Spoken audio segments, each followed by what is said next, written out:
여기 평범하다 못해 지루할 정도로 평탄한 인생을 살던 한 남자가 있습니다. 이름은 김철수. 나이는 34. 그의 인생 최대 고민은 오늘 점심 뭐 먹지? 와, 이번 달 카드값 어떻게 막지? 가 전부였죠. 철수는 정말 건강했습니다. 감기 한 번 걸린 적 없었고 학창시절 개근상은 따놓은 당상이었으니까요. 친구들은 그를 철인 28호라고 불렀습니다. 그 별명이 무색해지는 건 딱 전화 한 통이면 충분했습니다. 어느 화창한 오후였습니다. 철수는 숙취 때문에 속이 좀 쓰리다고 생각하며 병원을 찾았습니다.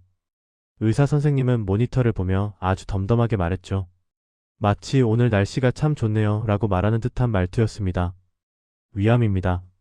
3기 정도 되어 보이네요. 바로 이번 수속 밟으시죠. 순간 철수의 귀에서는 B- 하는 이명소리가 들렸습니다. 영화나 드라마에서 주인공이 충격받을 때 나오는 그 효과음 말이죠. 그런데 참 이상하죠? 그 절체절명의 순간에 철수의 머릿속을 스친 생각은 죽음에 대한 공포가 아니었습니다. 아, 나 어제 산 로또 아직 안 맞춰봤는데. 인간이란 존재는, 그리고 우리의 삶은 이토록 뜬금없고 우스꽝스럽습니다. 철수는 병원 복도 의자에 털썩 주저앉았습니다. 지나가는 사람들의 웃음소리가 유리벽 너머의 세상처럼 아득하게 느껴졌습니다. 그는 스마트폰을 꺼내 위암 3기 생존율을 검색하기 시작했습니다. 화면 가득 쏟아지는 무서운 숫자들과 의학 용어들. 철수는 조용히 휴대폰을 뒤집어 놓았습니다. 그리고 중얼거렸죠. 이건 몰래카메라가 분명해. 어디 숨어 있어요? 나오세요. 재미없으니까. 하지만 아무도 나오지 않았습니다. 현실은 예능이 아니었으니까요. 그렇게 철수의 강제 병원살이가 시작되었습니다. 이번 첫날 밤 철수는 6인실 병동의 한가운데 누웠습니다. 양옆 침대에서는 오케스트라 같은 콧소리 합주가 이어졌습니다. 오른쪽 할아버지는 탱크 지나가는 소리를, 왼쪽 아저씨는 휘파람 부는 소리를 냈죠. 철수는 천장의 형광등 무늬를 세며 생각했습니다. 내가 암 때문에 죽는 게 아니라 잠을 못 자서 먼저 죽겠구나. 사람들은 암 환자가 되면 갑자기 성인군자가 되거나 비련의 주인공이 될 거라 생각합니다. 하지만 철수는 여전히 철수였습니다. 죽음의 공포보다 더 참기 힘든 건 금식이었습니다. 검사를 위해 쫄쫄 굶은 철수에게 첫 미움이 나왔을 때 그 밍밍한 쌀죽이 세상 그 어떤 산의 진미보다 맛있었다면 믿으시겠습니까? 그는 밥그릇을 싹싹 긁어먹으며 생각했습니다. 나 아직 살고 싶구나. 밥맛이 이렇게 좋은 걸 보니. 본격적인 항암 치료가 예고된 날 철수는 거울 앞에 섰습니다. 머리카락이 우수수 빠지는 꼴을 보느니 차라리 내가 먼저 선수 치겠다 다짐했죠. 바리캉을 든 손이 미세하게 떨렸습니다. 윙마이너스 하는 소리와 함께 머리카락이 바닥으로 떨어져 내렸습니다. 눈을 질끈 감았다 뜬 거울 속에는 웬 낯선 동자승 한 명이 서 있었습니다. 철수는 머리를 쓰다듬으며 피식 웃음이 터졌습니다. 뭐야, 나 생각보다 두상이 예쁘잖아?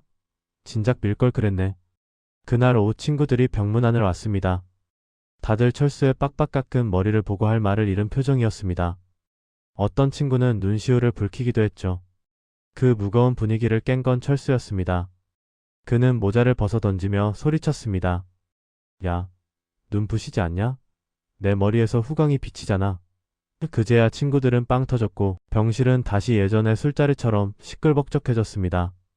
철수는 알았습니다. 내가 환자처럼 굴면 주변 사람들도 나를 환자로만 대한다는 걸요. 그래서 그는 더 크게 웃고 더 짓궂은 농담을 던졌습니다. 그것이 철수가 병마와 싸우는 방식이었습니다. 유머를 잃는 순간 정말로 암에게 지는 것 같았으니까요. 하지만 웃음 뒤에 숨겨진 고통까지 사라진 건 아니었습니다. 항암 주사가 몸에 들어갈 때면 혈관을 타고 불길이 치솟는 느낌이었습니다. 먹은 것을 다 토해내고 위에까지 쏟아내고 나면 온몸에 힘이 하나도 없었습니다. 화장실 변기를 붙잡고 헐떡거리는 철수의 등 뒤엔 언제나 어머니가 계셨습니다. 아무 말 없이 등을 쓸어내리는 그 거친 손길. 어머니는 울지 않으셨습니다. 아들 앞에서 약한 모습을 보이면 안 된다고 생각하셨겠죠. 엄마, 나 힘들다. 그냥 그만하고 싶어. 어느 날 밤 철수가 약해진 마음에 투정을 부렸습니다. 어머니는 철수의 손을 꼭 잡으며 말씀하셨습니다. 철수야, 엄마가 대신 아파줄 수 없어서 미안해. 하지만 같이 버텨줄 수는 있어. 우리 딱 하루만 더 버텨보자. 그 투박한 위로가 철수를 다시 일으켜 세웠습니다. 거창한 명언보다 사랑하는 사람의 체온이 더 강력한 진통제라는 걸 그때 깨달았습니다. 병원 생활이 길어지면서 철수에게는 새로운 친구가 생겼습니다. 옆 병실에 입원해 있는 7살 꼬마 지훈이었습니다. 지훈이는 소아암 병동의 장기 투숙객이었죠. 고사리 같은 손에는 늘 링거 바늘이 꽂혀 있었지만 지훈이의 표정은 언제나 밝았습니다. 어느 날 철수가 검사 결과가 좋지 않아 병원 옥상 벤치에 멍하니 앉아 있을 때였습니다. 지훈이가 다가와 주머니에서 꼬깃꼬깃한 것을 꺼내 내밀었습니다. 포도 맛 사탕이었습니다. 형아, 이거 먹어. 이거 먹으면 마법처럼 안 아파진다. 너 먹지 왜 형을 줘? 나는 이제 안 아파. 나는 강하니까. 형아가 더 아파 보여서 주는 거야. 철수는 멍해졌습니다.